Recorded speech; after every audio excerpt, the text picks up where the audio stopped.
rolling now. 5, 4, 3. Hey everybody, I'm Chad Taylor, and you are on the Mentor Podcast set.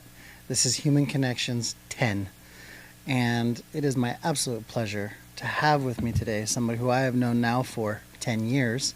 It's been about a decade, and the first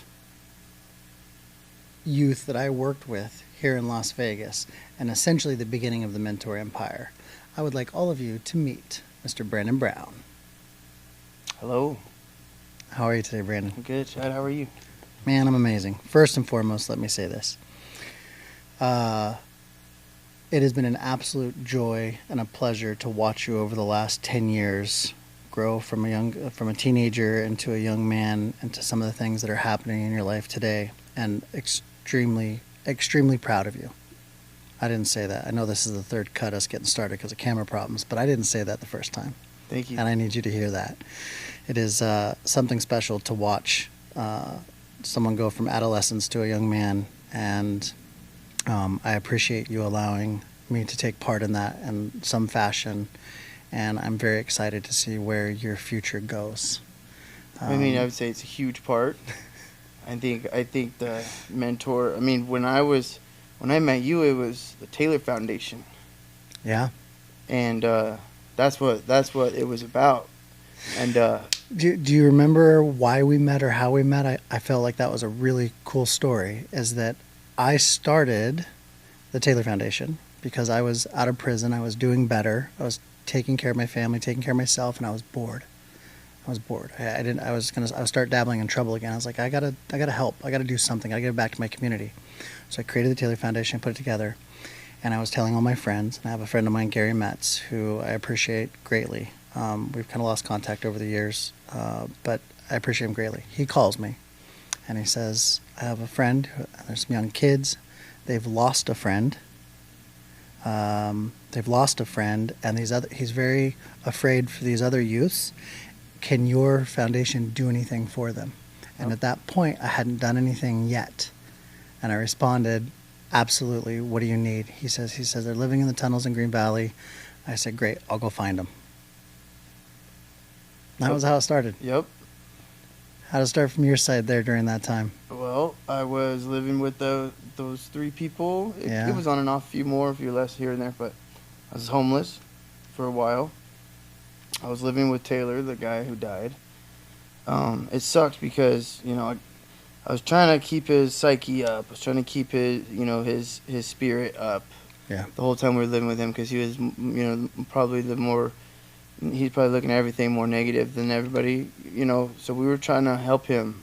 We were there for him. Yeah. And then when the 1 second we turned our backs, he He killed himself. Did he overdose or he killed himself? He overdosed. He overdosed. But he killed himself. Yeah. Doing it. So and it sucked. But then I remember the way it happened for me is that I didn't know anything about you helping anybody for the first week or two. The 2 people I was living with, they were kind of doing it on their own, mm-hmm. and they were going to just go and get clean. And I was just, I knew nothing about it. So I kind of had a vibe that like they were keeping information from me because we're all getting high together. We're all living together. It's just a different feeling. So I went through one of their phones, found out that they're leaving. They've been talking to you this whole time. I bring it up to them, and I tell them, hey, dude, I want to go too. I want to get clean too. And that's probably, I'm going to stop you there for a second, and for a good reason. That's probably the first thing I remember about you is the 3 people showed up. I pulled up 3, I was looking, first of all, in the parking lots and the stores, finally found 2 of them, and then showed up in a parking lot. And you showed up whimsically and a hand in the air like, I'm going first, yeah. Right? Like you were ready. So let's stop at that because that's a really unique time, and the fact that the kid's name who passed away was Taylor, and that I was the Taylor Foundation, and there was a lot of very weird things that happened during that time. It was kismet, right? It was meant to be, it seemed. But let's back up from the moment we met each other. Let's back up and tell everybody a little bit about who you are and where you're from. Just a little bit about your past. Where were you born? Where'd you grow up? How did it end up that you and I met, what was kind of the formidable years for you? I grew up everywhere. I lived everywhere in Vegas, born in Henderson. Right. I've lived in every part of town. I lived a really normal, suburban, spoiled lifestyle. I had good parents that had good jobs, that I had, I had siblings, I have cousins, I have a lot of resources out here. Life was pretty good growing up.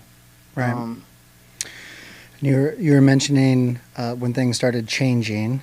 Yep. You remember life in Vegas. You were born somewhere else. Though? Born in Henderson. You were born in Henderson. Okay, so your parents had split up, Yep. and that was a bit of a change for you. And then there was some time with your father. Yep. I spent most of my time with my dad. My Yep. parents were split after a few years. I went to my mom's like on the weekends or for holidays or for summers and stuff like that. But through the weekdays, I stayed with my dad. And my mom had 3 other kids, so she had a lot on her plate too. Right. My dad only had me, so it was easier for everybody if I was with him during the week. And I grew up with just my dad at his house, and then my mom and my siblings at her house until I was about 11 or 12. Mm-hmm. And that's when both sides of my family completely just changed. Right. Completely opposite. I mean, overnight. And my dad got married. We were living in Henderson already. He got married. We only moved right down the street. Right. So he stayed in Henderson. My mom, she lived out in the mountains by Blue Diamond. Right. And then when she had split ways with that stepdad, she moved into Vegas. So I had one parent in Vegas, one parent in Henderson, still in the same area. Okay. And you're kind of going back and forth between the two Yeah, I would houses go back and and stuff. forth with them, and they're both there. They're both a part of my life. They're both at my sporting events, and both at my my graduation, and both there for everything that I ever did. Yeah, you were not without love and surrounded by people that cared about my you. parents were solid. Totally. Awesome. And So- it's crazy because the way they grew up in their generation, and just the way that their parents were, like they were really good parents. Yeah. If you were to think about like how they were raised versus how they raised me, Right. I probably still won't even amount to that. I'm sure you're fine. So they're separated. You're living with your dad. You have some good quality time with your dad. Your dad meets somebody new. Obviously, as time turns to that, I'm assuming a little bit. You'd mentioned you kind of lose a little of that connection that you had, like the real tight camaraderie. You start running the streets a little bit, Yep. meeting some friends. Your time is spent elsewhere than just with pops. Plus, you're getting older, Yep. right? You're this puberty age. Things are happening. So you're running with some crowds, and you start dabbling into some of the. Start getting into drugs. Start dabbling.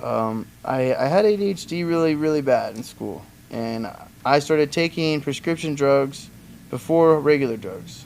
So I was taking, prescription drugs in middle school, and I still didn't know anything about them. But by the time I got to high school, and I was already smoking weed and smoking cigarettes and taking my prescription drugs, some of my friends saw the stuff I was taking, and they were like, "Yo, do you know what you have?" And that's when I started getting into like my research and started doing research on drugs and started finding out more drugs that were accessible to me, like drugs that I had in my house. Right. I didn't know anything about before.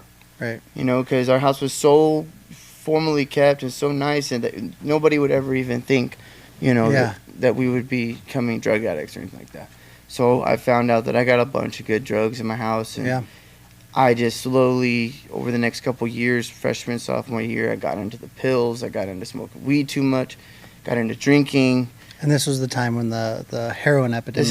This is when I'm supposed to be focusing on my sports. Right. I was supposed to be really focusing on my wrestling and playing football and growing and learning and becoming an adult, and I was getting high and partying too much, Right. And from what you said, you've told me your dad was pretty strict and he was a coach and very engaged. I bet as you started swaying from what he would appreciate you were doing, I bet that started challenging that relationship somewhat. And Yeah. obviously your actions. I kind Right. of pushed away from my dad Yeah. when he got married. Right. It was so different for me that like I kind of pushed away from him. So I guess in my subconscious, I kind of disagreed with everything he said. Right. I didn't like purposely try to argue or disagree with everything he tried to teach me or tell me to do, but it just would naturally happen. Right. Like I just had like a vendetta against what he said all the time. So I love to rebel. I just rebelled. I rebelled in school. I rebelled at home. If someone wanted me to do something, I wanted to do the opposite just to show you that they couldn't control what I did. So that's where I messed up first. I was just too rebellious, I think. And that led me into doing, life permanent damage. Yeah. Well, we'll see what permanent is for the most part, right? But the way you put that makes me think, since we're having just a real conversation, is when you said you were rebellious and you didn't want to agree with anything he says. I wonder if, looking back on it, if it didn't play some part when somebody new came in and kind of broke that relationship up, not intentionally, but you were really tight with Dad, and then now there's a new person. I wonder if as a young person that doesn't affect them, where they go, "Oh, I've been replaced somewhat," right? Yeah. That actually is something to look into. I'm going to have to think about that more, because that would make sense because you did have a good upbringing, and then all of a sudden you got upset about something that changed, and then started making your own decisions based on what you were upset about. My life changed overnight on my mom's side and my dad's side. And neither of them did anything to you specifically, No. right? It was just the way you felt about the current situation. Yeah. It's actually something to look into. Okay. So you start running amok in high school. You're losing some of the connection with your father because you're making some not good choices. I'm sure as a coach and as a parent, I'm sure there's, you're a product of the school system, and you're admired for who you are and what you do, and you have a son who's choosing to do some other things. I'm sure there's some issues with that come along with it, and that. My dad loves to brag about his kids. He loves to brag about his kids that he's coached. He loves his kids. Like he loves everybody that he's mentored, and like that's what he does. He likes to build people up. So yeah, it definitely was a big hit and probably embarrassing for him for the decisions I was doing At the time. Yeah. I mean, as a parent of a daughter. They were definitely pretty embarrassing. He didn't want to talk about me too much, and people would always be like, "How's Brandon? How's your son?" My dad's like, "Oh." Yeah. But so after high school, I was supposed to go to the Army. I already have an enlistment date and everything. I end up going to jail. I'm getting caught with a bunch of drugs. I'm looking at 2 to 8 years in prison. Really? My dad gets me a badass lawyer, an ex-Army guy too. This guy was ex-military. And rest in peace to that judge. That judge ended up committing suicide. But if it wasn't for that judge letting me go, that's another person in my life that I would say mentored me. Helped determine the outcome. Like you said a long time ago, and I've done this, but I run out of paper. I've written down the names of everybody who's helped me, you know what I mean, over the times. And that's one person because 3 people in that court case, they got locked up for the same things that I did. Right. And they're about the same age as me. And they got charged. Yeah. But, my dad spent a lot of money on a lawyer. The judge saw it was my first offense, and she said, "Okay, but here's the rules. Right. He's got to be at home with you for the next week because he's leaving for the military when it was like October. It was like the beginning of October. I was 18 still, and they locked me at my dad's house on a court order. My dad's just doing whatever it takes to keep me inside and keep me cool. I'm staying clean. He gets me my cigarettes. I just, going in from the backyard into the bedroom, waiting. Finally, it's time to go. I go to boot camp. I did about, I want to say I was there for about only 3 or 4 months, and I got hurt. I had 2 hernias rupture. Okay. In boot camp. And I remember we just got past like the hardcore discipline phases. There's certain phases in boot camp where the beginning they're just really hard on you, and it's just, like I definitely thought I wasn't going to get broken because of all the sports and the way my dad is and stuff like that. But there was a time where they finally do break everybody. They break everybody. But I was loving it. I had a job. I had my job. I was the guide on. So you got hurt. I got hurt. Yep. I was kind of a leader. I was I had a job. I was really high up there on the PTs. I wanted to be the best soldier I could be. I was really stoked about it. I really loved it. And I got hurt. come to find out, I can't do my job, basically, is what they're telling me. So they gave me a chance to where I could come back in a year. They said, after a year, you can re-enlist, blah, blah, blah, and you just have to redo your training. Go heal. Go heal, but at the same time, it was like I could have either waited till I healed, redone training there, or basically go home, quit without getting in trouble type, medically quit. Because I was going to have to sit there for probably 6 months before I ended up getting to redo my training, which would have probably been another 28 weeks. Then go. So, my vices and all of, my ego was just like, screw that. I'm not redoing all this again. I'm going home. Yeah. You were let down ultimately by yourself because it was your body that failed you. I'm 19. But you're mad. I'm 19. Okay. Just had a surgery. I go home. I got about $4,000 in my bank account from being in boot camp. And all I could think about on the way home was getting high again. Right. So I started getting high again as soon as I get back. I think I blew like $2,000 in the first week just on dope. And I get real screwed up again. My parents kick me back out. I'm 19. I think it's about almost a year later is when you showed up. So you ran the streets for almost a year, essentially, sleeping Again, couches and out. Before. Yeah. Because when I was in high school, I was kicked out a lot. I get kicked out for a couple of days here and there, kicked out for a week maybe here and there, and sleeping on friends' couches and stuff like that. But after high school and after the boot camp was when I was homeless, and that's when I met you. Got it. So thanks for sharing that.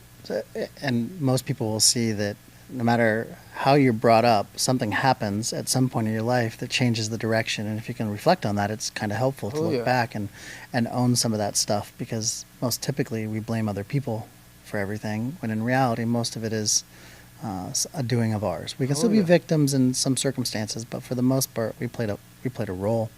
So I show up, someone passes away, something horrible happens. I show up, I'm eager and ready to help. I'm young, I'm 35, so I was ready. Yeah, I was done. You were ready, and I remember. I take you or the other girl first, or the other kid. No, you said that you could only right? take one at a time. Correct. And you can't take couples. Right. And I looked at them. They were together, and I said, "Screw you guys! I'm getting in." I didn't even look at them or ask them. I just closed the door.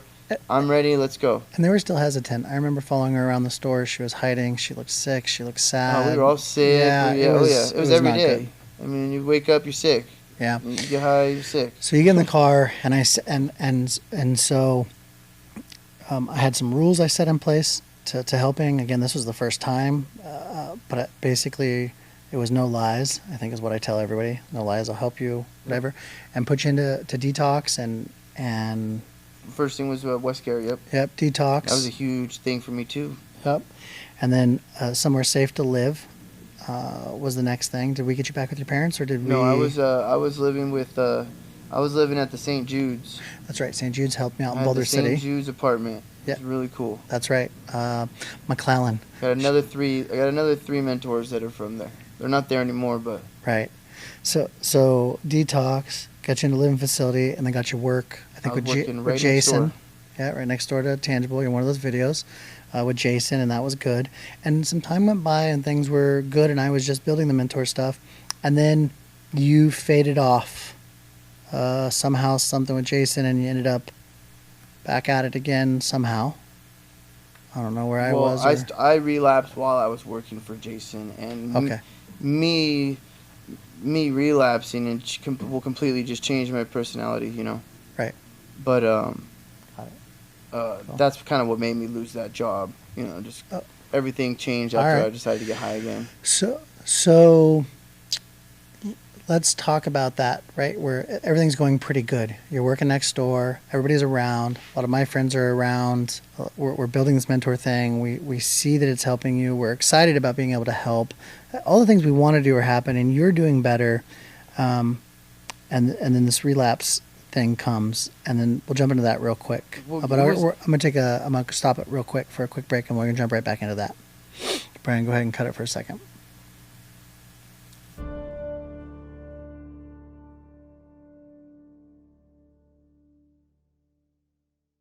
We're back, and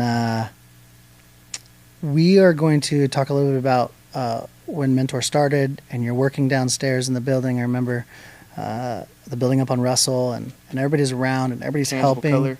Tangible color, yeah. The world's an exciting place. I'm doing well. I'm helping. I'm living my best life at this time, right? And I feel really good about it because I'm doing what I That's want when to you do, were which is spoiling helping. us like crazy. I did spoil the heck out of you guys. I was using adrenaline to replace the drugs. I Oh, think it worked. really it worked. Works for me. It's good to hear you say that. I remember I took you out to race exotic cars, just anything I could do to replace the dopamine and the stuff. So I'm not going to beat a horse on this next little process because I want to get into the really good stuff about your life and the things that you've done and have helped you and along the way. But essentially, you're working, you've got a job, you come upstairs, you show me a picture of your first paycheck. We end up getting you a new car. Randy Icard, you remember Wes that worked here? His dad helped us. May he rest in peace. He's passed, but he helped you get your first car, and everything's going really well. And then you fall off, and you end up back on the streets somehow doing whatever it is.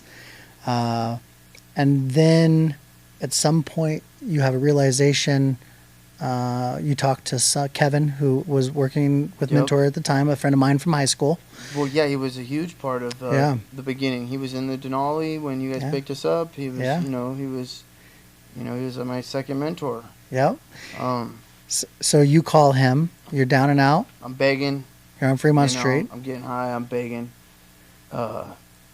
He didn't have anything to give me. He just told me I can go live out there with him. And at first I was like, that's crazy. But then when we got off the phone, it hit me really hard. I was like, if there was a way to get out of here, this is the chance. Okay. Because I have no idea where. He's like, you can come to Reading. I have no idea what that is, where that is. I was just like, I'm ready. Okay. I'm cool. Like, let's do it. Let's make it happen. So you call him. He calls me. I called Joey Vanis, a business partner of mine. Bless his heart. I said, I need you now. Get down, get Brandon, get him on a bus, and get him out of town. And he did. Yes. Bless his heart. Yes. And I don't think he knows what a difference he's made because he hasn't been around a lot. And if I can remember correctly, the bus was full. And they paid extra to get me on like an emergency seat. Yeah. They had to leave 2 seats open. Yeah. I think they paid extra just to get me on that bus. That would be Joey. Yeah, Joey is definitely a huge part of that change in my life because he was like he didn't judge me. He didn't really even like he didn't make me feel like he was interrogating me or gonna judge me, or he was just there to help. Right. And he didn't even know me. Yeah. He didn't even know who I was, and he just wanted to help. And it was just like that. I'll never forget that person ever. Humans innately have it in them to want to help others when something comes up, and he knows, So that was awesome. And him and his mom, Pam. His mom's potatoes were killer. Yeah, she's the best. So we get you on a bus, you get up to Reading, and you're living with Kevin, and whatever happens there, happens there. I'm sure there's some great times. A lot happened. Yeah. Did a lot happen? Is it something? lot. Is this stuff we need to know? Talk to me. It was really weird because I did not know what to do. I did not know where I was going. But the people that were there, Laura was, a huge part of this. But Laura and Kevin, they took care of me. They took care of me like I was their kid. And I worked. I did a lot of free work, a lot of free labor. Yeah. And it kind of like, gave me. Made me feel good about staying at someone else's house, eating someone else's food. It kind of made me feel a little better about it because they had the work there. They needed help. So I felt like, okay, if I help, I'll feel better about myself. I won't feel like such a, I would say such a, beggar. Yeah, well, it's a value exchange. Yeah, I always want to try to pull some weight. Mm-hmm. If I can't pull it all, I'll pull something, But then I get this job landscaping, and I'm just doing crazy hard work with this landscaper. This guy is just killing me with work, and everybody was just like cool with it. And this, it wasn't like any of these companies out here in Vegas. This is Northern California landscaping. There's actual trees. He would drop me off with a tank of gas and a weed whacker, and I would have a whole property to trim down. Right. It's just like the work was insane. So I guess the work beat me up really good. I'd go home. I would just rest. I did that for I think I was out there for 6 months, 6-7 months. I was out there. And then I found a girlfriend out there, moved out of Kevin's house, did that for a couple months, and then I finally came back to Vegas. Got it. Ended up living with my mom, I think, right when I came back from Vegas. It was like the first time I lived with my mom since I was a child. But I stayed with my mom for a couple months. That was cool. So you're back in Vegas. Back in Vegas. Where all the bad stuff and is I'm from, working. right? You were away working. You didn't have it at your disposal. I ended up getting a job for Westcare. That's right. The company. Doing tile. I got a job for Westcare, and it was the place I got clean when I first met you. The place you dropped me off at. Yep. And I ended up working for Westcare, and we did the rehab that's out here in Vegas. And after that, they said we were looking for people to go to Stockton, to California. I didn't have anything going on out here, so I was like, you know what? Why don't I try that? I'll do it. I'll go. I went to Stockton because I kind of liked getting out of Vegas. The first time I got on that bus and I left Vegas, it was really, I felt free. Yeah, there's something to that. I felt like I felt better automatically as soon as I left. But even though it was the worst withdrawal I've ever had, cold turkey was on that bus for 50-something hours. But still, when I got out of this town, it felt better. Right. So I go to Stockton. I'm in California traveling and doing all this work for, a year, about 11 months, I'd say. And I go to Stockton. I go to the Bay Area, like Fairfield, Vallejo. I even go to like Tracy and Lodi. And what's keeping your mind off drugs? I'm working. Okay. I'm just doing construction, and I'm loving it. And I'm working with this guy. He's an ex-addict, an alcoholic, ex-everything, you name it.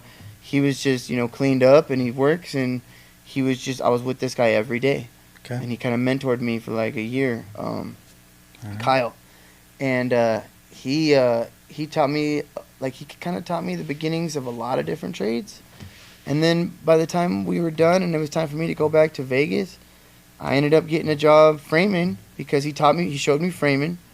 We framed a couple walls, and I ended up going back to Vegas and starting to frame, and I found a job that I actually enjoyed. There's something about framing that I love. I remember you have an email address that had like framer in it. Still my email. Yeah. Still my email. It's just something about it. I loved it. I loved watching something go from, just a slab of concrete to a full-on building. Mm-hmm. And you could totally see, like I loved it. I just loved that. I felt accomplished every day after work. I would do pieces here, pieces here, pieces here throughout the weeks, throughout the months. You feel accomplished every day.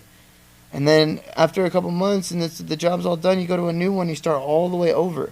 So you're never really doing the same thing every single day. Right. It's kind of like, you start with one thing and you finish the project, then you do that again, months down the road. But so hard work is keeping you drug-free. Definitely, I guess it helps me because I need to be moving. I need to be hustling. I need to be doing something. I need to occupy. But the framing, that was like something I enjoyed doing. Right. It wasn't just because it was hard.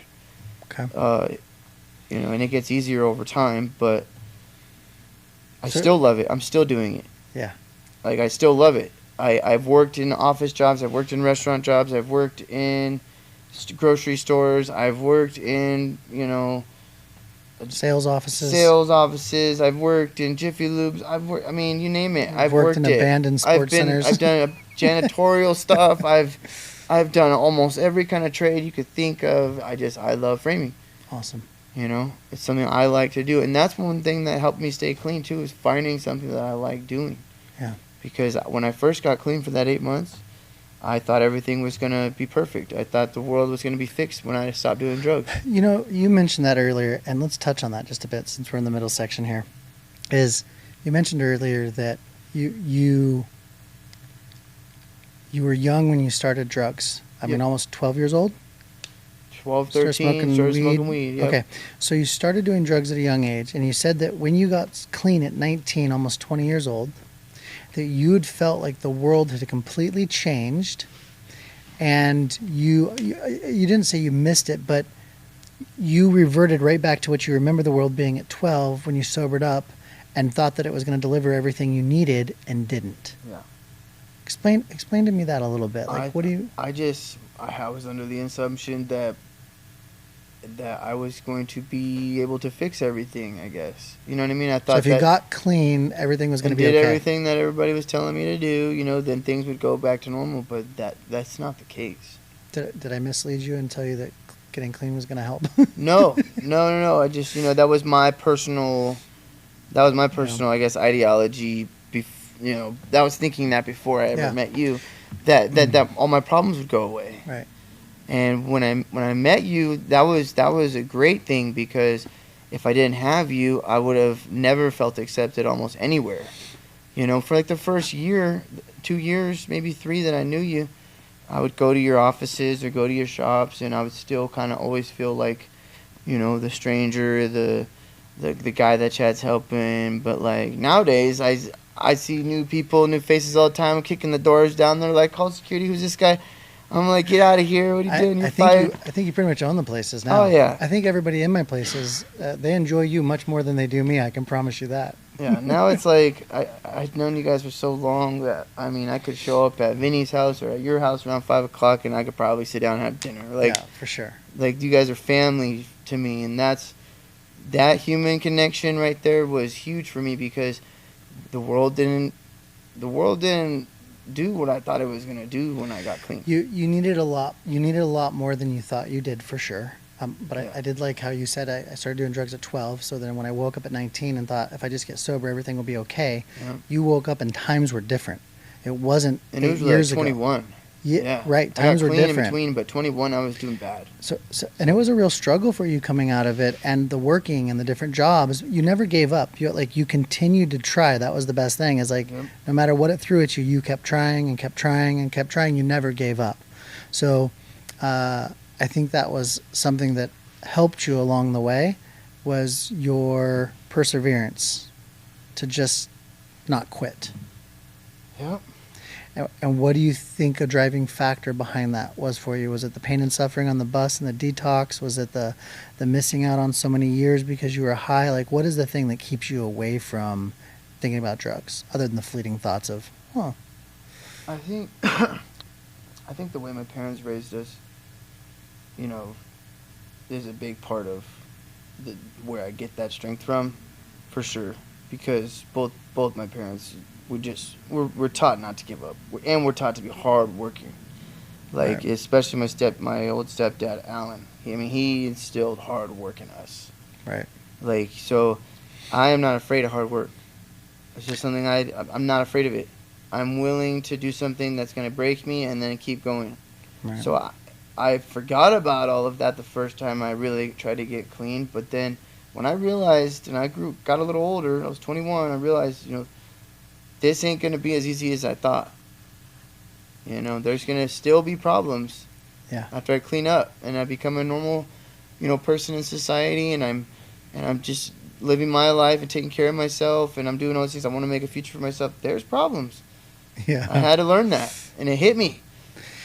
And I think you reconnected. I think one of the most important things is surely reconnecting with your family, but you also did a lot of, I remember oh man, That I'll was tell a you a lot little of work, story. too. It's a lot of work, but I remember your brain coming out of it. There was a few times you scared me, because I'm thinking, man, he might have just cracked himself. Like, he just might have done too many drugs. He might have gone too far. And you know, I have some friends who have committed suicide and gone too far, and like, I've seen it. You scared me a little bit because the way your mind worked wasn't all there. But what I've noticed is over the years, it's gotten better and better and better. Yeah. And I explain to people that it almost rewires you and creates this entanglement of madness, and your mind's thinking everything all at the same time, and that was you. And you had the world solved out and figured it, and rabbit holes and conspiracy theories, and right, you were clean and sober, and now you understood it all. It was a jumbled there for the first little bit. Yep. I was like, man, I'm a little nervous for him. But as the days went by and the months and the years, your brain started to, your body and your brain, it all started to heal itself and reconnect properly. And I would say that you're probably more stable today than I've ever seen you, like in all of your life. Like, I see you go through ups and downs, but you Still handle have them. problems. Yeah. They're not going away. But you handle them. Yeah. You like gotta, an adult. You gotta handle them. You Yeah. gotta do the right things every day. For me, I had to drop everything. I had to get out of everything I was in. Right. I used to only see all the negative things. Now I don't see that anymore. You know what I mean? Like, I I don't even hear from the people that I used to talk to anymore. Like, I'm just completely not even there anymore. I would say I'm back into society because there was like 6 years where I was not a part of society. Right. And society changed while I was gone, and when I came back, everybody's acting different and acting crazy. You know, everybody's crazy, everybody's woke, everybody's either racist or this and that, or Yeah. Democrat or Republican, this and that. And I'm like, you guys, I was nodding off the entire time you guys were coming up with all of this. Hello, I'm back. And everybody's everybody's in their ways nowadays, but it's like, I'm just happy to be here. And one of my favorite quotes comes from, I'd say like my second or third mentor. You introduced me to Vinny like the first week. And he said, hey Brandon, do you look at life, do you look at the glass half full or do you look at the glass half empty? And I was like, I don't know. I look at it half full. And he goes, you know how I look at it? He said, I'm just happy to have a motherfucking glass. Right. And that stupid, simple little quote has stuck with me for 10 years. Because everybody's looking at the glass half full or half empty. Everybody's fighting over what they believe in and this and that. Everybody's divided and people are all on their phones. And you go to a restaurant and people aren't even talking to each other. If you go to a grocery store, people aren't holding doors for each other anymore. People aren't saying, excuse me, or, it's just weird. People just aren't connected anymore. And I'm happy at kind of like perspective. I was kind of dodging that because I still have that in me. Right. I still have that public politeness. Well, you were raised well. Yeah. You just took a time out. Yeah, and it's like I'm back, and the world is kind of, there's a lot of rude people out there. It seems like more than there used to be. Right. And a lot more dangers in society nowadays. And now I have a kid. I have 2 kids. Yeah, by the way, congratulations. Yep. There was a time when you didn't even want them. I remember when you were first getting clean. Scared. Yeah, I was like, and best you probably not right now. Me, kid? No. Yeah. No way. What are you talking about? I feel like I was still a kid. I feel like I missed out on a lot of things that a lot of my friends and people I grew up with experienced. Yeah, what would you tell a 17, 18, 19-year-old teenager right now who's dabbling in the drugs and messing around and it's just getting started for them? What would you say to them? Oh, if it's just getting started, go slap yourself. If it's just getting started, go slap yourself and stop and turn around now. Yeah. Because you're not even guaranteed to get through it. 2, I mean, let's say nothing happens and you experiment and you have fun for a year and nothing happens and you grow out of it. You're still gonna waste time. It's a waste of time.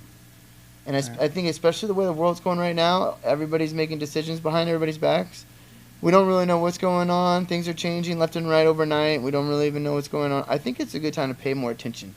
Yeah. That's why I dropped the video games. That's why I dropped, the social media. I check it because I have my family on there, and that's kind of how they get a hold of me, and my friends, and I share the podcast, and I use social media for that.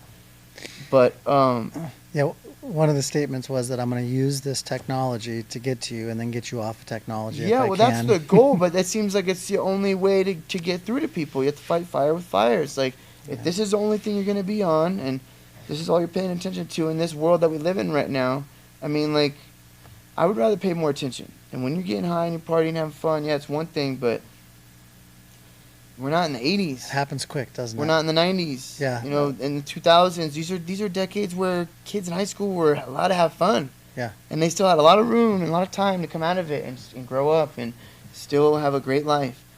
If you're in a teenage years right now and you're graduating high school, the world is going to change very soon. Yeah. And it's going to change. And if you're getting high and you're partying, you're going to miss. You're going to miss out, and you're going to come back, and you're going to be lost. You're not going to know what to do. You're going to be behind. So basically you're saying if you're dabbling in drugs or you're just getting started and you're young, one, you're not guaranteed to make it through, meaning you're fighting with you could death. just end up dying. Right, you're just fighting death today. That's a 50-50 right there. Right? And 2 is you're going to miss out on so much of the formidable years. When you come out of it, the world's going to be different if you are lucky enough to come out of it. Yeah. I'd say those are 2 great statements. Let's take a I break. know more people that didn't come out of it than I know that did. Yeah. You know what I'm Good saying? point. I could probably, and even the friends I do know that got out of the drugs, they didn't come all the way out of it, and they still dead. Yeah. and neurologically it doesn't help either. Yeah, it's like I mean, they just don't get started into it, especially right now in your life. Like, live life, have fun now, because the world's gonna change before our eyes. Technology's gonna change, society will change. You know, it could be better, it could be worse. Who knows? But I mean, don't waste your time. That's my only bit of advice to anybody is don't waste time, because I wasted a lot of time, and I don't regret it because I know a lot of really special people now, and I have a lot of amazing things now. Yeah. But for sure, like. So let's take a break on that one. Don't waste time. I like that one. Let's take a break and we're going to come right back on that one. Okay. Brian, shut her down.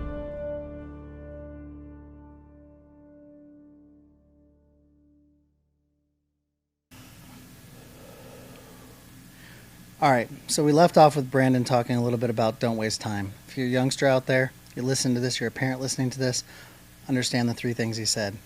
Number 1, go smack yourself. It's not worth it. You probably these days aren't going to make your way out of it. While not every drug is going to kill you, I think I used to tell you, Brandon, it might not be the drug that kills you, it's what you do while on the drug that could kill you. So that's important. So you might not make it out of it. Number 2, you're going to waste a lot of time, and you're going to look back and see what you missed. And you'd missed a lot of time, but you've been making up for it now, and there's great things happening in your life, and you have a child, which is probably one of the best blessings you could ever have. Like, having a child is what starts to complete the world. Oh, yeah. and complete you. So let's have a little fun now. So for people that are listening and understand that I started this journey about 10 years ago, this human connection with you has been a driving force for what I do. And watching you grow and learn, and I wouldn't say you got most of my energy, but I could say I guarantee you got most of my network and my people, and you've gone out and built your own empire of mentors, which is probably the coolest thing. Shout out to Mrs. Taylor. I'm sure that's the real queen behind this operation. She is a master. We drove her nuts. We did drive her nuts. Oh, dude, there's just so many times I'm sure that you just almost got your head taken off for helping us so much. She made me stop. I know. She says your kids are going to go out and do drugs. She's the real reason why all this happened. It's like shout out to Mrs. Taylor. Yeah, for sure. She's the best. So, through all of it, B, you got a kid now, 6 months? He's 6 months on the first. 6 months on the first. Yep. So when we first started, and over these years, we spent time, and I mentioned that I was a little nervous for you for a little bit because your mind was scattered. And I remember coming out of addiction, and it would ebb and flow. It would be every month I'd have an up and a down, right? Every month. It was the day at first, and then it was weekly, and then it was the month, and then it was every 6 months, and then it was every year, and it kind of moved on. Where do you think you are right now as far as that ebb and flow? When do your depressions come in? How often can you go be praying good until it goes low again? I mean, it just changes.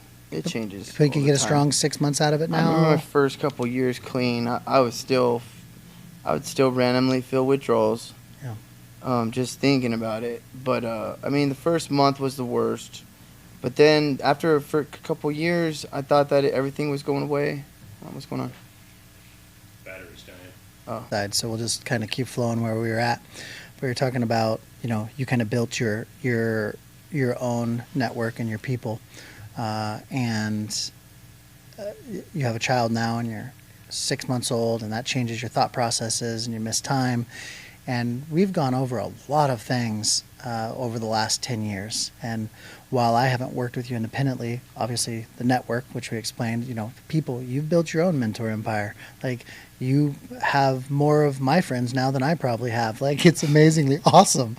And even I've met a lot of people. Yeah, even Kevin. Oh, right? Yeah, Kevin's a huge mentor. Kevin was amazing, and he was amazing more than you even know through many different kids, youth that we'd worked with. I hate saying kids, but the youth that we worked with, he was amazing. And I think it goes to finding your tribe. Is when you find like-minded individuals who see things similarly, you start to build that tribe of people in that organization that help each other. And I have watched people that understand what I set out to do unwillingly join in just by the good nature of their being. And that has been probably one of the most rewarding things I've ever seen. And I saw it happen a ton of times with you. Yep. And build those relationships. Oh yeah. So out of, when you look back through this 10 years, if people were to ask what I do for a living or what I think I do, I've been building it based around what happens with you and a few others, but mainly what's happened with you. And it's been extremely rewarding because I didn't know and I don't know what I'm doing. But what I do know is that if you call, I pick up the phone. If you need some guidance or some insight, hopefully I've given you a thought process instead of an answer. Oh yeah, and a mentor of every genre. Mentor from everywhere. I have a mentor of every genre. I mean, there's someone I can call almost any time in my life, I think now.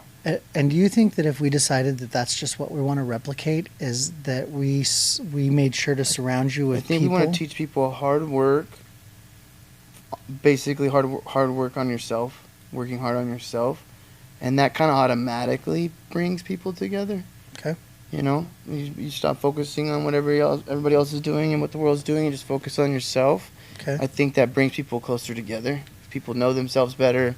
They're more comfortable in their own skin. They're more, you can trust each other better. And I think every time I've ever met, someone that you've introduced me to, it was always through work. It was always through something positive. Right. It was always someone positive. You are who you hang out with. Yeah. Type deals. Yeah, but lifestyle by design, if you will. Yeah. You learn when you go through a lot of trauma or negativity in your life, you learn that you start surrounding yourself in positivity. And I'm sure your feed on, social, and I know you don't do social a lot these days, and I love that for you. I continue to try and get myself away from it. I still have to use it. But your feeds, when you start to accept that beauty and start listening to the positivity, it's amazing how it actually interacts with you and continues to keep you positive. So whatever you let in is what's going to manifest around you. Oh yeah. Because you'll call me now or you'll send me something and it's positive. And I'm like, yeah, I saw that one. Like we're on the same feed. Yep. Not the negative feed, but the positive feed. Yep. So what does life look like now moving forward? So how, if you don't mind, how old are you now? 29. 29. So it has been literally 10 years. Yeah. Okay. I met my wife Gina almost 7 years ago. She had a daughter already. She was 4 or 5 when I met her. 5, I think. And I've been with them ever since. I really owe it a lot to my lady Gina because, I was still hanging around some tough areas. I was still kind of doing some bad things. I mean, I was clean and I was, working, but I was still doing bad things. Like, it still wasn't all the way out of me. Being with her kind of pulled me out of that. And that's like when my really, really close friend got killed, that's when I was moving on to being with her, 100% of the time. And I started making my own little family, and then we got a place together. And we were just doing our own thing for 5 years. I was working. I'm still clean, and she's working, and we're raising her daughter, and boom. We tried to have kids the whole time. We tried to have a kid the whole time. It wasn't happening. Right. We really thought that wasn't gonna happen. We came and accepted it too. Like, we both have accepted, like, it's never gonna happen. It's okay. I think just a couple months after we felt like it wasn't ever gonna happen, it happened. Wow. It was really weird. The stars aligned. But then, now we're looking at you got a baby. 2 kids. Yeah. We got pets. We got, our jobs. We got our lives. What does life mean to you now? So let's back up and let's talk really big picture. Let's take, the life that you've had. Let's take what you've gone through over the last 10 years, which essentially was a replacement for some of the formidable years. Yep. Because you kind of were not here during those. You were somewhere else. Oh, yeah, gone. When you look at life now moving forward, what is this going to look like? What do you hope for? What do you see? I kind of generic about it. I kind of just want to raise my family somewhere safe, somewhere where it's fun to grow up. I want to get out of this town, but I mean, there's some nice houses out here. There's some spots out on the outskirts of Vegas that I do like, but I would like to move soon. And that's hard because metropolitan areas typically have the work. So moving to Right. the outskirts is difficult, which is why everybody rushes wanna to the move. cities. Yep. But my future, I think more about the future now, I think, than I did before. Because like before I had a kid, I just thought about myself. How am I going to improve myself? How am I fixing my life still? This and that, and this and that. Kind of went out the window when I had the kid, and that's when it kind of hit me really hard. Like, holy crap! I got to think about the future now. I've always been against that. I've always been a here and now. What's today? What's in front of me? Yeah. Kind of thinking, and that's what's gotten me by this whole time. Right. That's what's kept me clean this whole time, one day at a time. Yeah. You know, tomorrow is a different day. Like, I don't even have to think about it. I think about just right now, what I'm doing now, what I'm doing tonight, and that's it. And that's how I've been living my life for the past decade. And then now I'm like, holy cow, what school is my kid going to go to when he's around 5, 6 years old? Or where's he going to live? Where are we going to live? I don't want him to live in these, this apartment forever or in this town his whole life. It's so crazy. Is it heavy now? Is it heavier than the just recovering? Oh, it's way harder. Is it? Yeah, Right. and then the recovering just never goes away. Right. So you're kind of, So I'm now you kind of always carrying the addiction, but I also carry my family and I carry my pride and I carry like my friends. Like I always do whatever it takes for my posse, for my tribe. Like Yeah. I am a worker. I'm part of society that's willing to wake up every day, bust their ass, and live comfortably. Yeah. Someone told me a long time ago, Uncle Rick, I didn't take it in a negative way, even though he was kind of like telling me, it's like, you're never going to be rich. It's never going to happen. This is when I was all drugged up, you know what I mean? Stop thinking that you are. Yeah. Stop thinking that you have to go from here to here. Like it's never going to happen. Just be comfortable. Live a life that you're proud of. You know what I mean? Raise your family. Like, be comfortable. Like, get that nonsense out of your head. And that's when, like, I took it like, okay, I didn't take it like, oh, I'm going to be poor. I took it as like, okay, I need to stop thinking so far ahead and just need to think about right now. What am I doing right now? Right. Even if it doesn't make sense or if it doesn't pertain to my future, it could be pertaining to my personality or my character traits. Maybe something I'm going through in the next 5 years is going to get me ready for 10 years later. Maybe I have to go through this so I can be equipped for the next problem in life. You know what I mean? So that's another reason why you don't want to waste time. Even when you're having problems and you're going through it, don't waste time. Embrace all of it. Suck all of it in because it's going to be teaching you something that you need. That's how I look at life. So right now, bills are crazy. I'm super stressed out. The world's going crazy. My son needs food, diapers, this and that. My kid, she's going to middle school next year.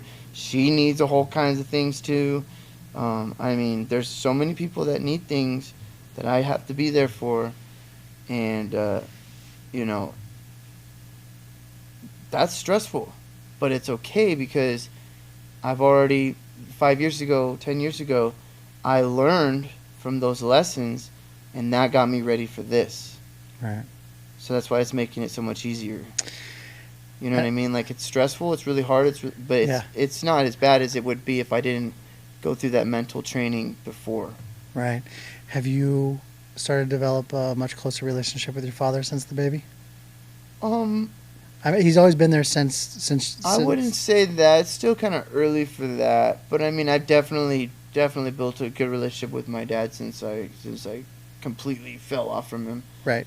Yeah, Okay. for sure. So that's strong and in place. Oh yeah, that's Good. so much better. It's not ever gonna be the way it used to be when I was a kid, but yeah. Times are different. Things change. Yeah. I think my mom probably made me feel like things went all the way back to normal more than anybody. You know what I mean? Like my mom, She loves you. made me feel the same kind of love for my mom as before when I was getting high. But yeah. my dad, he's serious. He's really serious, and he just wants to be comfortable. He wants to be happy and comfortable, and he cares about other people more than himself. He wants other people to be happy too. Looking back on it now that you're older and you watch the things that happened and went down, Does it make you just have that much more respect for him? Oh yeah. It Can was you- like can when you I went to imagine the one of army, your- I felt like I had 10 dads. I understood my dad when I went to boot camp. Right. That's when I finally understood who my dad was. And I Got think it. we got a family phone call around Christmas, and I told him, I was like, Dad, I get it. I get it. I get why this is you. Right. I felt like I was at football practice Nice. the whole time. Does he still coach? No, No. but soon. Ronan's got a couple more years. Ah. Soon we're going to get him out of retirement, have him coach. He's excited. I know he is. He's going to actually be retired, I think, in a couple years, so That's he's going to amazing. need something to do. Yeah, and you go. What's that relationship with our parents is important all the way through life, and it gets challenged at some times, and it goes back and forth. I think it ebbs and flows also. I mean, I still have times I agree with my father, I disagree with my father. It's never like it was when you were young, where you kind of just turn one direction and go, okay, I'm not listening to you anymore. I'm gonna do it my way. I'm gonna do it better. I'm bigger, better, Yeah. smarter, brighter. I don't need you, kind of thing. It's not that anymore. It's more like, okay, I might have a difference of opinion, view, but it doesn't make us any different as family. That's a perfect Or- analogy for yeah. when I was 18, 19. It's Mhm. exactly how I felt. Mhm. You know, I'm way smarter. I can do this way better. I have it figured out. And now I'm almost 30. I'm like, Dad, how do you do it? Can you show me? Pen and paper down. Can you just draw it out what you're doing? Because I need it. I don't know what I'm doing at all. You know, like it's crazy, and that can only happen in 10 years. That's scary. What's gonna happen when I'm 39? Yeah, I think the amount that a person can grow in a decade. I mean, look at your story and look at you. Yeah. The amount you've grown in 10 years. I get chills. Night and day. Night and day. I still see some pictures from when I was like first clean, a tangible color. Yeah. Looked crazy. Yeah. I probably weighed like 117 pounds soaking wet. Yeah. It's just crazy. It's good to see it all come full circle. Wasn't there and for no other reason other than it just hit my brain. Brent? Did Brent help you along the way? Who? Buddy of mine from LA, it was Skid Row. Did you get in touch with Brent at some point? I don't know if that was you or somebody else. No, it but wasn't me. It wasn't you? No, I don't think so. Okay. Yeah, he'd help me. He was on Skid Row for quite a few years. I love hearing people's stories about the tunnel people nowadays. All the conspiracies. Because we were living down there. I've lived in Right. most of them, but yeah, like people think that they're eating people down there. They're speaking different languages, and I'm like, dude, they're just all twacked out and lost, and Yeah. they don't know they don't even know what's going on right now. You know. What was the out of all that has happened, what would you say to you moving forward is one of the most important mentoring traits, or what is it that mentors have done over your time as kind of like a whole? It doesn't have to be independently, but like as a whole, what do you think was the kind of the most beneficial, or something that you hold on to and say, man, without this just wouldn't be the same? I think the lesson of I could do whatever I want. I could do whatever I want. I have a choice to do whatever I want. That hit me the most.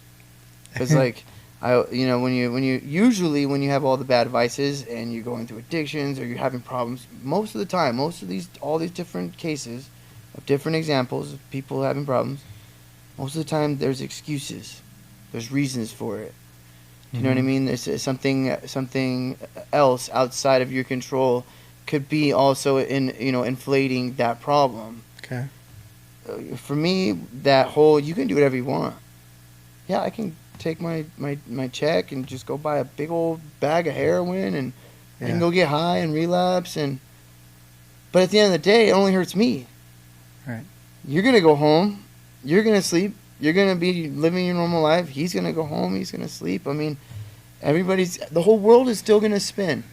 So you learned. I'm only hurting myself. From my example, I used to do drugs. I used to come up with all kinds of different reasons for myself why I would do them, But I mean, now for me, it's like I could do whatever I want. So why not just really do what I want. Like all the things when I was getting high that I talked about, I wish I had, I wish I could do, I wish I was. I can be that. I am that. You know what I mean? Like I don't Yeah. have to. It'd be harder for me nowadays to go and get high than it is Yeah. to not get high. It would take more effort, more emotional effort too. And it really does. And the longer you go, the better it gets. So, I'm closing down one of my companies right now. I'm backing it down, and you were there for backing down Tangible Color and closing it up. And you've watched me go through some stuff. And last night, I'm having some hard times myself right now, which is why I enjoy the hell out of this too, right? This brings me joy and happiness, and I feel love and kindness, and like I enjoy this. And last night I was having a rough time, and so instead of doing a typical run to the bar, play some Keno, have a drink, whatever, I just said I'm going to sit down and read some philosophy, which is my new thing. And when you talk about that, it reminds me, I'm reading Carl Jung right now, Man and His Symbols. And when you say you can do what you want, I think he became one of my new favorites, Brian. We'll have to talk more about Carl Jung. But he says, not one way or the other, he goes, to believe in God or to not believe in God is the same leap of faith. Either way, neither is provable. So, in reality, if neither is provable, and if nobody really has the answers or know what the purpose is, then you get to decide. And if you get it, and I'm paraphrasing greatly of my understanding of what he's saying, but if you get to choose and nothing matters, which I've said to my wife, and she gets mad. She goes, what do you mean nothing matters? I'm like, just nothing matters. And I guess how I was saying it wasn't working for her. But the way he phrased it, and it hit me last night, is it doesn't. Nobody has the answers. It doesn't really matter. The only thing to me that matters is the relationships you build, the people you meet, the love you get to feel, and whatever you choose. So if you truly get to choose what you want your reality to be, then do that. Yep. Then actually decide what you want and just head in that direction. And to the religion thing is, if living a life as if, someone just said it, as if God exists, helps you live a better life, then do it. Right. If the opposite is true, then do it. It's your choice. You get to do whatever you want and live how you want, and that will determine the structure or the difficulty or challenges you'll come across. Yep. I thought that was pretty awesome. I needed that yesterday. Well, philosophy is going to be fun to read no matter what. There's so many interesting things in that book, probably. Yeah, no answers, but that enables me to wake up every day and go, okay, well, what do I want it to be like? I would like this, so I'm going to do that. Does it hurt anybody? Nope. Okay, let's go do this. Does this? So that's a beautiful thing about life, is there are no answers. I can't give you any answers. And I think along the last decade, I didn't try and give you answers. Just tried to open your mind to thought processes. Yeah, totally. Like, I remember asking you millions of questions all the time, and you're like, I am your future. Or I was your future. You would say something. Vinny says, I've already lived your future. Yeah, you guys would tell us that, and but you would always tell me you can do whatever you want. Yeah, it's your choice. Yeah, it's your choice. Yeah. And some people can't ever get over it. Some people can't ever figure that out, though. That was helpful, though, what you're saying. So instead of me telling you should do this and follow this doctrine or think this ideology, by me saying here are the 5 or 6 or 8 ideologies, look at all of them and decide which one works for you, you're saying that was helpful for you. You get to do what you want, Brandon. Do you want to go out and ride in Lamborghinis and jet skis, or do you want to sit in the tunnels and smoke heroin? Yeah. And I was like, well, duh. Fuck this, Jet skis on. Yeah, I'm just like, happens. well, no, man. Like, I just looked back and I looked at myself instead of thinking about what everybody else thinks about me or all of my problems. I'm like, man, I feel better having control of myself. You know what I mean? Like, when I close my eyes and I think, I feel better knowing that I am in control of my decisions. Well, you're in control of your decisions. You're subconscious and you're conscious, which is something I'm reading about. Some people can't get out of that addiction because, something in their subconscious always pulls them back in. They just need someone to help them. The conscious is where we get to decide. You gotta get beat up so close right before you die from it, and then there's like a 1% chance that you just get to figure it out for free. And I don't know why, but it almost just like a change of heart overnight. Right. And then some people, like my wife, are born with it. Yeah, she don't do stupid. She's allergic to stupid, huh? She doesn't do stupid, that's for sure. All right. So this was episode 10. It's been 10 years since we've met. You've changed my life significantly. If anybody wants to understand what I've been working on the last 10 years as far as the mentoring stuff, I'd say you're probably the prime example of my efforts, or at least my hopes of what my efforts would do. You know, there's been 14. You realize there's been 14 kids that youth that I've worked with now? So, A lot. and it still continues to be rewarding. And I can't wait to see you start entering into the mentoring world, because I watch you talk it sometimes now. I'll see you standing talking to somebody and I'll hear the words coming out of your mouth and I'll be like, listen to this guy. I like it. Opening people's minds, talking about, honesty and perception and values and morals. And it's awesome to see. So I'm looking forward to that. Is there anything that, like I say to everybody in posterity, that if you wanted to tell the world, and someone was going to watch this for the next 100,000 years, like, what would you tell the world right now? I think I would tell the world to make yourself happy. Make yourself happy. And I say that in kind of like a selfish way, like it's nobody else's job to make you happy. Try to make yourself happy as much as you can, because you're not always going to be happy. It's yin and yang. We're going to be upset. We're going to be in our highs. We're going to be in our lows. Make the best of it. We only know if we get to live once. Like, that's as far as we know. We only get to live one time as far as we know. Right. You know what I mean? We only get each other this one time. I mean, what are the odds of anything that could be alive, being together? Yeah. Like us, we're together at the same time, in the same moment, in the same rock, in the same floating around, whatever. We don't even know what's going on. Just try to make the best of it. Right. Eat good foods. Laugh. I think laughing is the cure to everything. Laughing. Be nice to people. Be kind to people. Like that's a huge thing. Just be nice. Be good to people. Even when they're not your favorite, or you disagree with them and they're doing something you don't like. Not being mean sometimes is being nice. Not being hurtful is sometimes being nice. Staying out of the way. Or, people want to destroy themselves and destroy the world around them. Let them. Right. We don't need heroes anymore. We need everybody to just take care of themselves. And we need everybody to just be good humans. Make the best of themselves every day. And just forget all the noise. It's going to be there forever. It's not going away. So stop complaining about it. There's always going to be half of the world is good, half the world is bad. It's always going to be that way. Red pill, blue pill. It's always going to be 50-50. So don't spend your whole life trying to balance it. Just find your own happiness. Yeah. It's like, what do? We go to the lakes. We go riding. We go on the UTVs. We go camping. We go fishing. Yeah. We got all these problems in our life still, but we go and have fun. We go and live life, like there's better things to do than just dwell on our problems. Work hard, play hard. Yeah, because our problems are only going to last so long, and then it's going to go away, and then they're going to come back and go away. Yeah. So I'm used to it. I'm not thinking, oh my God, what am I going to do in 20 years because I'm scared. I'm scared of the future. No, I'm just like, what am I eating tonight? What's going to sound good? What's going to put me to bed, good tonight? I don't need to think about the future, except for when it comes to my son and my kids. Yeah.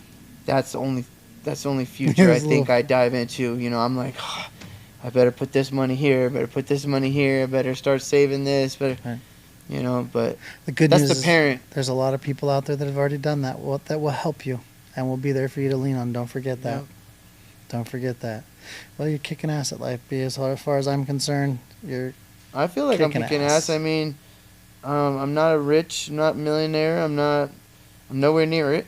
I mean, I go to work, I come home, I love my family, I love my friends. I have friends. Just to have friends is huge. Yeah. I mean, to have real friends too. I have connection. real friends. A lot of people say they have friends, but I have real friends. Yeah. I have friends that I can call when I'm at my worst, and they're gonna help me, because that's when I met them. Yeah. I would say 90% of the friends I know now became my friend when I was doing my worst. Got it. So, and now I'm nowhere near that. So now it's just like the relationships are perfect. Like they know the worst of me already. So I can't let anybody down anymore. Yeah. All I can do is just be there for people and I'm happy. I don't feel blinded from society anymore. I'm not, tunnel vision into this withdrawing system every day and being homeless and just nobody talking to you. And that's a hard life. That sucked. Living in and out of homeless shelters, that was really, really hard. But just being out of that because of what I wanted to do, I mean, simple, really. Just some people can't break it. So I would say to people who aren't in that situation, they're just living life normally, live it. Live your life. Because one day something's going to go way downhill. Yeah. And it feels like it's the end of the world. You know? I don't know. That just happens. It's life. I feel like every decade, something happens. You know? Yeah. Every decade, something devastating happens and it makes maybe feel like you're going to break. And you're going to go back to the way you used to be, or you're going to destroy yourself again. Just know it's coming. Make today nice. You know? I can't say it any better than that. We'll call that episode 10. Make Yep. today nice. Thanks, Bri. We out. Ciao. How does Chad say it?